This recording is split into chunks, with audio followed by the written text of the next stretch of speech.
Salut tout le monde. Un catalogue de timbres est un recueil des types de timbres-poste avec des descriptions et des prix. Le catalogue de timbres est un outil essentiel de la philatélie et de la collection de timbres.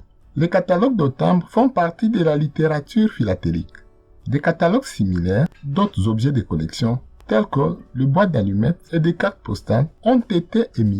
Le premier catalogue de timbres a été publié en France par Oscar Berger-Le-Frolt le 17 septembre 1861, soit 21 ans après l'édition du premier timbre-poste, le Penny Black britannique, et le premier catalogue, illustré par Alfred Pottiquet, 3 mois plus tard, en décembre 1861, basé sur l'ouvrage antérieur.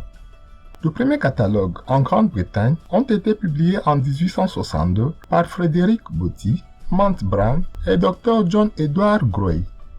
Le premier aux États-Unis était The Stamp Collector's Manual par A.C. Klein, pseudonyme de John William Klein, également en 1862.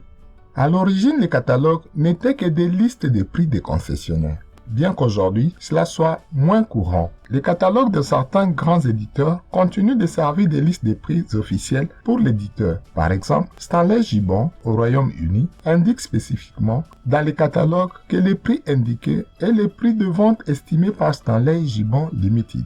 D'autre part, Scott aux USA ne vend pas de timbres. Le catalogue Scott sert plutôt de document de référence pour les prix attendus utilisés par les acheteurs et les vendeurs. Au fil du temps, à mesure que la philatélie s'est développée, les catalogues avaient tendance à accumuler des détails supplémentaires sous le timbre, tels que les dates d'émission, les variations de couleurs et autres. Au fur et à mesure que leur utilisation par les collectionneurs s'est généralisée, les catalogues en sont venus à déterminer ce qu'était un timbre officiel et ce qui ne l'était pas. Car de nombreux collectionneurs évitaient de timbres non décrits dans les catalogues. Au cours des dernières années, Internet est devenu une source d'information commune sur le timbre. Certains catalogues ont une version en ligne, tandis que d'autres en sont disponibles qu'en ligne seulement.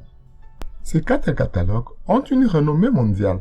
Michel, imprimé, logiciel et en ligne. Scott, imprimé et en ligne.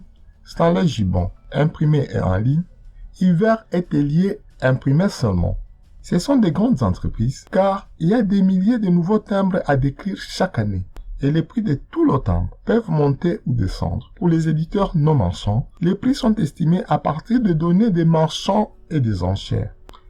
De nombreux pays ont leurs propres catalogues nationaux, généralement publiés par un éditeur ou un revendeur de premier plan dans ce pays. Les cas d'Aérophile en Suisse, Busden White en Australie, Edifil Catalogue en Espagne et dans les colonies espagnoles, Hélas en Grèce, Ma Catalogue en Chine, Shan Catalogue en Chine, RHM au Brésil, Sasson en Italie et Sakura Catalogue au Japon.